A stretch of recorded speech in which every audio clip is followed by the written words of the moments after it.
Hello student, welcome back. So now this is a special session for the doubts that you had asked or a revision topic that you had asked. So in this session I am going to discuss about questions based on bulb and how do we go about them. Okay. So excuse me. So this is a special session or a revision session you can say for problems based on bulb. Now we all know that bulb works on heating effect.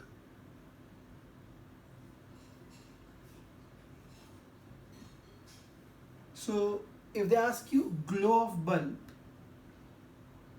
then it will be decided by the amount of heat produced. So कौन सा bulb ज़्यादा glow कर रहा है या कौन सा bulb कम glow कर रहा है, वो डिसाइड करने वाला पैरामीटर होगा the amount of heat generated in the bulb. Now before we discuss that, let's start from absolute basic. जैसे अगर मैं बात करूं कि अगर कोई कहता है कि एक बल्ब है और उसका रेटिंग है, this bulb is suppose they से 100 वॉट 220 वोल्ट का बल्ब है. इसको आप कैसे इंटरप्रेट करोगे? इसका मतलब ये हुआ कि इफ वी सप्लाई, जैसे मान लीजिए बल्ब है, सो इस बल्ब को अगर आप पोटेंशियल डिफरेंस अप्लाई करोगे 220 वोल्ट का, ठीक है, तो ये बल्ब आपको एनर्जी देगा 100 joule per second. Watt can be written as joule per second. यानी इस बल्ब को अगर आप 220 वोल्ट के सप्लाई से कनेक्ट करोगे तो ये जो बल्ब होगा वो आपको हर एक सेकेंड में 100 जूल की एनर्जी देगा. ठीक है, ये बोल सकते हो इसका जो ग्लो होगा वो 100 जूल पर सेकेंड होगा, एक सेकेंड में 100 जूल का ग्लो करेगा. अब बच्चों, ये जो पैरामीटर है 100 वॉट, इसको हम बोलते हैं रेटेड पावर या पी रेटेड, और ये होता है रेटेड वोल्टेज. सो हर एक बल्ब के लिए बच्चों एक रेटेड पावर और एक रेटेड वोल्टेज होगा. इंडिया में अगर रेटेड वोल्टेज स्पेसिफाइड नहीं होगा, तो जैसे कि आप जानते हो कि 220 volt is a supply that we get in the normal household. So अगर क्वेश्चन में नहीं दिया तो आपको वी रेटेड 220 वोल्ट लेकर के सॉल्व करना चाहिए. अब क्वेश्चंस को टैकल करने के स्टेप्स क्या क्या होंगे? सो फर्स्ट से बच्चों जो मैं आपको हमेशा कहता हूँ वो होता है कि सबसे पहले आप पी रेटेड और वी रेटेड की मदद से, ये फॉर्मूला है, power is V square by R है ना, तो इसे आप फाइंड कर लोगे आर. बहुत बार आर की मदद से आपका क्वेश्चन सॉल्व हो जाएगा. जैसे आपको आर फाइंड कर लेंगे आप, तो फिर एक नॉर्मल रजिस्टर का क्वेश्चन बन जाएगा. Is that clear? So P rated और वी रेटेड की मदद से क्या फाइंड कर लोगे आप? आर. अच्छा, फिर बल्ब के केस में बच्चों, अगर voltage across bulb is greater than उसका रेटेड वोल्टेज, सो रिमेंबर बच्चों, बल्ब विल फ्यूज. यानी कि potential difference across the bulb is greater than rated voltage, then the bulb will fuse. आप ऐसे ही बोल सकते हो, power supplied to the bulb if is it greater than the power rated, then also it will fuse. Mostly आपका काम इसी से हो जाएगा, फर्स्ट कंडीशन से, पर ये याद रखे तो अच्छा है. अभी क्लियर? अच्छा, अब जब बल्ब्स सीरीज में कनेक्टेड होंगे, सीरीज में, सो अगर बल्ब को आप सीरीज में कनेक्ट करते हो बच्चों, तो आपकी अप्रोच क्या होनी चाहिए? सो जब बहुत सारे बल्ब सीरीज में कनेक्टेड होंगे, तो एक तो बात याद रखना कि जो इफेक्टिव पावर होगा कॉम्बिनेशन का, वो होता है 1/P1 plus 1/P2, like that. जितने भी बल्ब होंगे ऐसे टर्म्स आएंगे. कौन सा वाला बल्ब ज्यादा ग्लो करेगा, तो मैं फिर से आपको बता दूं. देखो, यहां से आपको पता चलेगी पी रेटेड और वी रेटेड की मदद से आप आर फाइंड करोगे. सो पी रेटेड और आर में अगर आप रिलेशन देखोगे बच्चों, it is inversely proportional. Relation is inversely proportional. Okay, अब बच्चों मुझे एक बात बताओ कि व्हेन कोई भी इलेक्ट्रिकल कंपोनेंट सीरीज में कनेक्टेड होता है तो उनके लिए करंट की वैल्यू सेम होती है. तो जो ग्लो होता है वो मैंने कहा डिपेंड करता है हीट पर. और हीट का मैं फॉर्मूला यूज करूंगा I²RT। सभी के लिए सीरीज में करंट सेम होगा, तो ग्लो यानी कि heat will be proportional to R, पर R और P रेटेड इनवर्सली प्रोपोर्शनल है। इसका मतलब क्या होगा बच्चों, जिस बल्ब के लिए रेटेड पावर सबसे कम होगा उसमें हीट सबसे ज्यादा जनरेट होगी। Heat is inversely proportional to P rated. तो अगर रेटेड पावर सबसे कम तो हीट सबसे ज्यादा, तो ग्लो सबसे ज्यादा। इसीलिए किताबों में कहते हैं बल्ब विथ लीस्ट पावर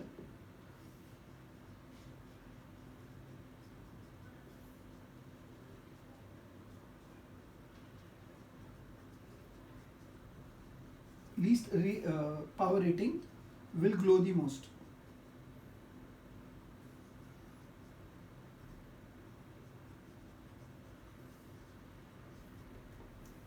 कब, जब बल्ब सीरीज में कनेक्टेड होंगे। तो सेम वे बच्चों, अगर मैं पैरेलल के लिए आपको समझाना चाहूं, आई होप आपने ऑलरेडी नोट कर लिया, नहीं नोट किया है तो स्क्रीन को पॉज करके आप नोट कर सकते हैं। ओके, अब अगर बल्ब्स पैरेलल में कनेक्टेड है, so if you have to talk about parallel connections of bulb, तो क्या होगा। So when number of bulbs are connected in parallel, their equivalent power is sum of the individual powers. ठीक है, अब यहां पर ग्लो कैसे डिसाइड करेंगे, तो अप्रोच वही है बच्चों, glow will depend upon heat. Since parallel में पोटेंशियल डिफरेंस सेम होगा, तो मैं हीट के लिए फॉर्मूला यूज करूंगा V²/R इंटू टी। सो अब मेरा रिलेशन होगा हीट, माफ कीजिए, heat is inversely proportional to R, but R is inversely proportional to P, तो heat will be directly proportional to P यानी rated power. So now we would say that therefore bulb with highest power directly proportional, so bulb with highest power will glow the most।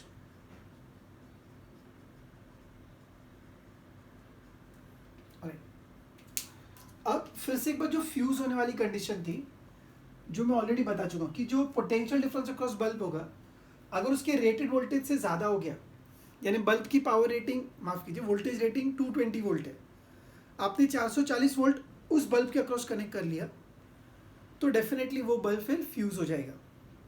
ठीक है, so this is voltage across the bulb. उस bulb के across का voltage उसके rated voltage से अगर ज्यादा है तो the bulb will fuse. Please pause the screen and make note of all these 4 points so that I can take few questions based on combination of bulbs। Alright, so now this you have with you. I'll take few questions based on working of bulbs।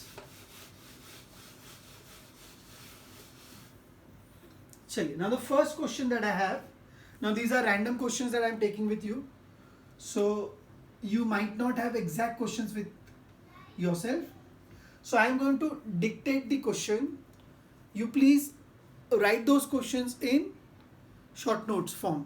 All right, so now if I take first question, it is given,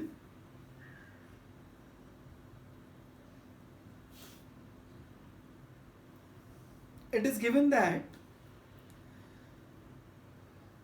a 25 watt 220 volt bulb, so there are two bulb, first जो bulb है वो 25 watt 220 volt का bulb है, और एक दूसरा bulb है उसका रेटिंग दिया हुआ है 100 watt 220 volt bulb, and these two bulbs are connected in series across 220 volt supply।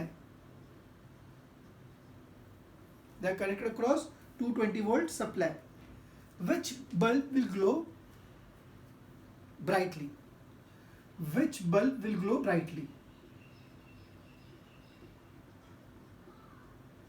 कौन सा बल्ब ब्राइटली ग्लो करेगा? ठीक है ना। तो जैसे कि मैंने आपसे बताया बच्चों की now it is given the bulbs are connected in series, so when the bulbs are connected in series, तो हम क्या बोल सकते हैं बच्चों, हाँ, उनका रेटेड वोल्टेज सेम है, तो पावर से हम डिसाइड करेंगे। सो सीरीज में हमने क्या लिखा था बच्चों, सीरीज में ग्लो यानी कि heat is directly proportional to R, यानी कि inversely proportional to rated power. किसका रेटेड पावर कम है, 25 वॉट। जब आप पावर कंपेयर कर रहे हो बच्चों, याद रखना वोल्टेज उनका सेम रहना चाहिए, रेटेड वोल्टेज। सो यहाँ रेटेड वोल्टेज सेम है तो P से मैं कंपेयर कर रहा हूँ, heat is inversely proportional to P rated. So अब हम कह सकते हैं कि इसका therefore B1 will glow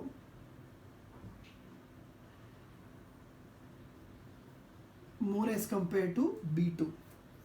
So 25 watt वाले बल्ब का ग्लो ज़्यादा होगा एज कम्पेयर टू 110 वॉट के बल्ब का, because they are connected in series. Series में glow that is heat is directly proportional to R और inversely proportional to P rated, तो जिसका रेटेड पावर कम उसका ग्लो ज़्यादा। तो ऐसे आसान, अभी सोचो सीरीज की जगह पैरेलल हो जाएगा, तो फिर heat will be proportional to inversely proportional to R, directly proportional to P, तो आंसर चेंज हो जाएगा। यहाँ तक समझ में आया?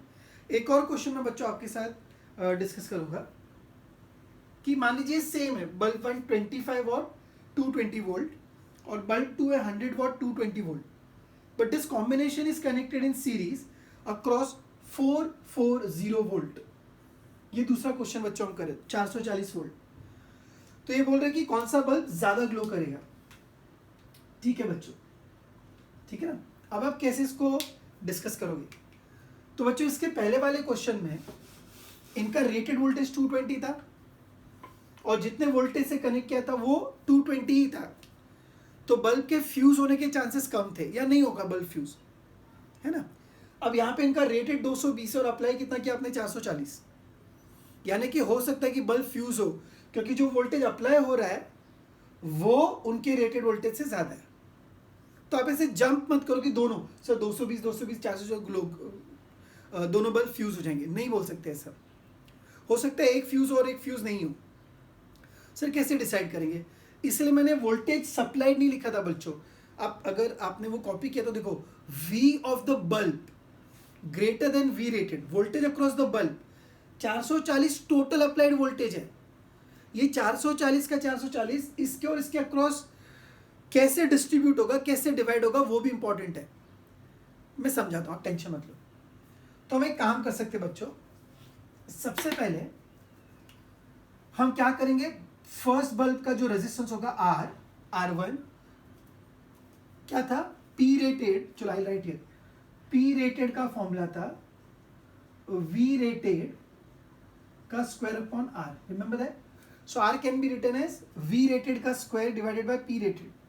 सो V rated is 220 into 220 upon 25, ये फर्स्ट के लिए हुआ।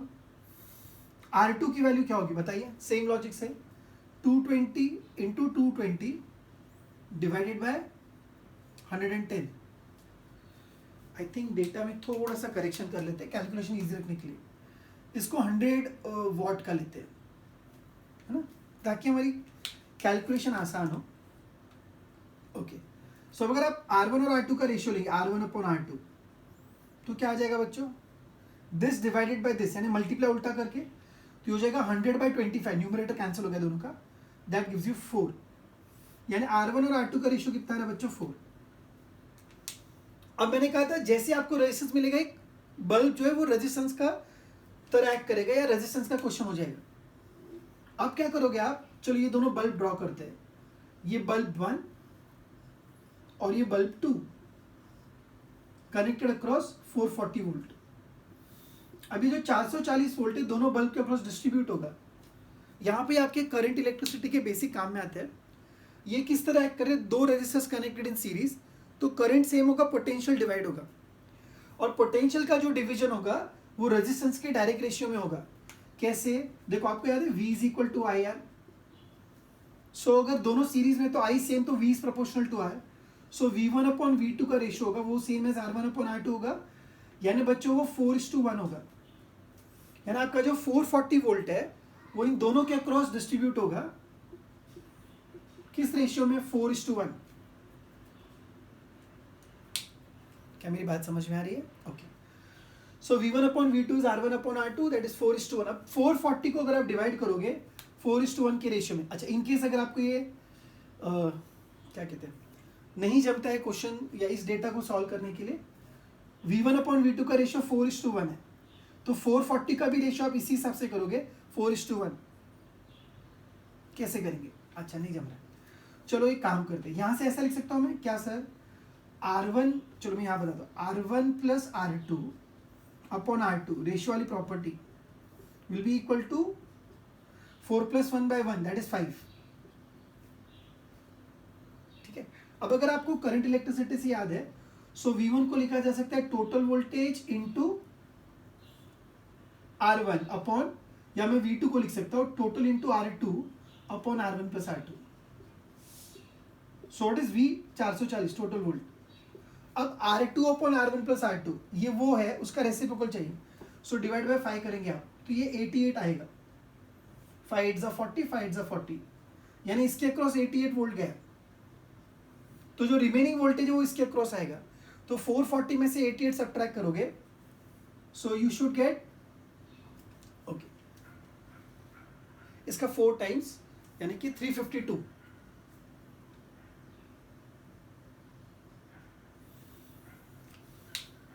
ओके, अब देखो बच्चों, बल्ब 1 कितना वोल्टेज विथस्टैंड कर सकता है? 220, और उसके अक्रॉस जा रहा है 352. So voltage across bulb 1 is greater than उसका V rated, therefore bulb 1 will fuse. अभी 1 और 2 तो मैंने नाम दिया है, बल्ब 1 यानी कौन फ्यूज हो जाएगा? 25 वॉट वाला.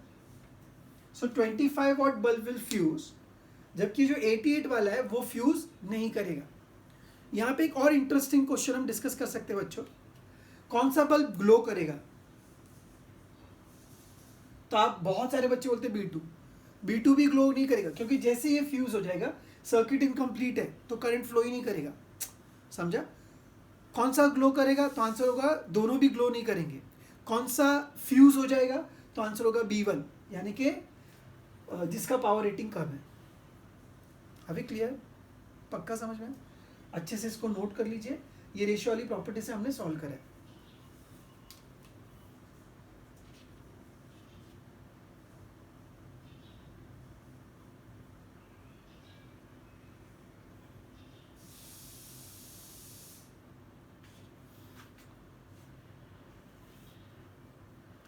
Now please pause screen. अच्छा, आप अगर आपने नोट कर लिया है तो एक क्वेश्चन है जो बहुत कॉमन है, मैं आपके साथ डिस्कस करूंगा, इलेक्ट्रिक कीटल वाला जो क्वेश्चन है. कुछ क्वेश्चन ऐसे भी है बच्चों जो हम ओरली भी बात कर सकते हैं. 2 identical heaters are rated at 220 volt 1000 watt and they are placed in series with each other across 220 volt. So उनकी कैपेसिटी 220 वोल्ट की है और आपने अप्लाई भी 220 वोल्ट करा है, तो दोनों फ्यूज नहीं होंगे, बच जाएंगे. सो बोले कि टोटल पावर कंजम्पशन कितना होगा? सो इंडिविजुअल पावर कंजम्पशन कितना था? 1000 वॉट, और सीरीज कॉम्बिनेशन में पूछा है पावर कंजम्पशन. तो अभी थोड़ी देर पहले हमने देखा था सीरीज में 1/PS इज 1/P1 + 1/P2, तो 500 आंसर आएगा. सेम अगर दोनों पैरेलल में कनेक्टेड होते फिर भी क्या होता बच्चों, इनका रेटेड 220 है और अप्लाई भी 220 है. सो दोनों बल्ब में से कोई भी फ्यूज नहीं होगा या दोनों हीटर में से कोई भी डैमेज नहीं होगा, बट जो पावर कंजम्पशन है वो इंक्रीज हो जाएगा, 1000 + 1000 2000 होगा. तो अगर सीरीज में आया तो आप 1/PS वाला रिजल्ट यूज करोगे, और पैरेलल में आया तो आप ऐड करके आंसर ले आओगे. चलिए एक क्वेश्चन और है बच्चों जो हम डिस्कस करते हैं, and this would be our last question based on bulb. Others you can practise, and if you have difficulty you can directly share those questions with me. Alright, अब ये क्वेश्चन ऐसा है बच्चों की, एक इलेक्ट्रिक किटल है जिसमें 2 coils है. When one of these is switched on, water in the kettle boils in 6 minutes. So एक इलेक्ट्रिक हीटर है, उसमें 2 कॉइल है, कॉइल 1 और कॉइल 2. अगर सिर्फ कॉइल 1 को ऑन करते हैं तो जो टाइम लगता है वाटर को बॉईल होने के लिए वो कह रहे हैं कि 6 मिनट्स है. मतलब C1 ऑन है और C2 को ऑफ रखा है, पहला कंडीशन ऐसा है. अब वो कह रहे कि नहीं, अगर हम C1 को ऑफ रखें और C2 को ऑन करें सही कह रहा हूँ मैं? When the other coil is switched on, the water in the coil boils in 3 minutes. तो जो टाइम लग रहा है वो लग रहा है 3 मिनट्स.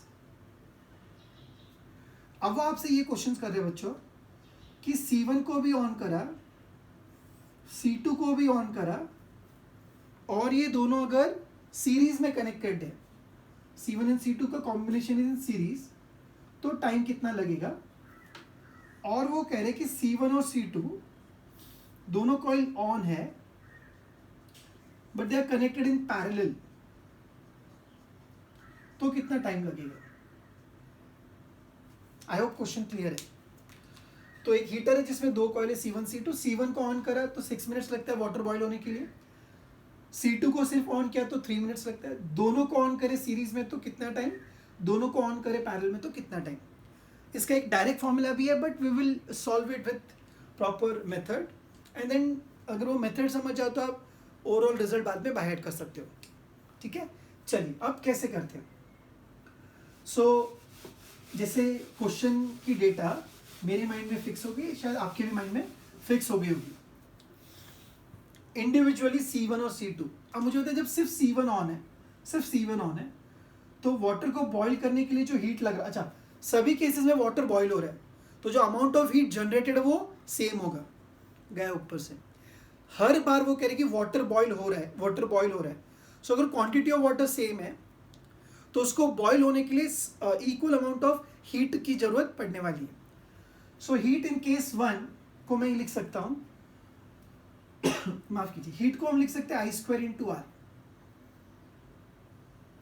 ऐसे होगा, heat will B I² R1 into T1 जब सिर्फ C1 ऑन है तो. और H1 को और H2 को मैं लिख सकता हूं. अच्छा, अब अगर आप यहां देखोगे एक इंपॉर्टेंट बात है बच्चों, करंट की वैल्यू कौन से केस में कितनी मुझे नहीं पता है, पर ये पक्का पता है कि जो हीटर इलेक्ट्रिक हीटर है वो सेम वोल्टेज सोर्स से हमने कनेक्ट करा होगा. And that is the reason why बच्चों देखो ये मैं फॉर्मूला मॉडिफाई कर रहा हूँ. मैं इसको लिख रहा हूँ V² upon are into T1, R1 T1, और ये हो जाएगा V² upon R2 into T2. ठीक है, अब जब उनको हमने सीरीज में कनेक्ट किया तो क्या होगा, तो भी ओवरऑल जो वोल्टेज होगा वो तो उतना ही रहा होगा V², बट जो रेजिस्टेंस होगा वो हो जाएगा R1 plus R2 into TS. क्या मेरी बात समझ में आई? बोलिए. सो अब आपको TS की वैल्यू फाइंड करनी है T1 T2 की मदद से. कैसे करेंगे, मैं कह रहा हूं जितना हीट ये है उतना हीट ये, उतना हीट ये भी है. तो एक काम कर सकते हैं हम बच्चों, सर क्यों हीट सेम है, क्योंकि equal amount of water boil हो रहा है, तो वाटर को बॉईल करने के लिए हर बार हीट एनर्जी तो सेम लगने वाली है. अगर क्वांटिटी ऑफ वाटर सेम रखी है, नहीं बोले तो हम वो सेम मान के चल रहे हैं. यहां से मैं लिख सकता हूं R1 will be equal to V² upon H into T1. बोलो R2 की वैल्यू क्या होगी, V² upon H into T2. ये मैं यहां सब्स्टिट्यूट करने वाला, तो H will be equal to V² upon R1. What is R1? V² upon H T1 plus R2 can be written as V² upon H T2 into TS. ध्यान दीजिए बच्चों, ये V² कॉपी, ये R1 की value, ये R2 की value. V² common इसके साथ कैंसिल, 1/H कॉमन, H ऊपर जाके इसके साथ कैंसिल, क्या ऊपर से V² कॉमन लेकर कैंसिल. सो आपको 1 विल बी इक्वल टू क्या मिलेगा, 1 upon T1 plus T2 into TS. So what would be value of TS, T1 plus T2. अब 6 इंडिविजुअली 6 और 3 मिनट्स लगा था, तो सीरीज में आपको 9 मिनट्स लगने वाले हैं. Okay, so one of the option given is 9 minutes and that should be the appropriate answer. अब बच्चों अगर आपके मन में डाउट होता है सर सीरीज नहीं होती, अगर पैरेलल होता तो क्या होता. सो अगर वो पैरेलल कॉम्बिनेशन दिया होता बच्चों तो आप कैसे करते, तो हम ऐसे कर सकते थे बच्चों, ये हीट वही, ये हीट वही. यहां पर क्या होता है, H in parallel, heat in parallel will be क्या लिखा जाएगा, V² divided by R1 plus R2 आएगा, नहीं ना, क्या लिखेंगे, RP इंटू TS. सीरीज में रेजिस्टेंस ऐड हुआ, पैरेलल में R1 R2 अपन R1 प्लस R2 आने वाला है. Is that okay? अब RP का जो वैल्यू है उसको मैं सब्स्टिट्यूट करता हूँ. देखो जादू वाला स्टेप है. RP होता है R1 into R2 upon R1 plus R2. तो ये ऊपर चला गया. डरो मत बच्चों, साथ में रहो. चलो, तो हीट इन पैरेलल. अब सारी हीट सेम ही लगने वाली. वापस से वही explanation. V square R1 into R2, बोलो क्या आएगा? V square upon H into T1 या this into V square upon H T2 बराबर. ऊपर R1 प्लस R2, तो मैं V square by H common already लिख रहा हूं बच्चों. इन द ब्रैकेट क्या आ जाएगा? ये T1 प्लस T2 इंटू, माफ कीजिए, ये TP होना चाहिए पैरेलल में. चलो अब कैलकुलेशन में क्या करते हैं. ये V स्क्वायर, देखो ये प्रोडक्ट है यहाँ पर, तो ये V स्क्वायर कैंसिल, ये V स्क्वायर कैंसिल, एक H कैंसिल, और ये H न्यूमरेटर में जाके कैंसिल हो जाएगा. V square cancel, V square cancel, H cancel, this goes in the numerator, ये भी कैंसिल होगा.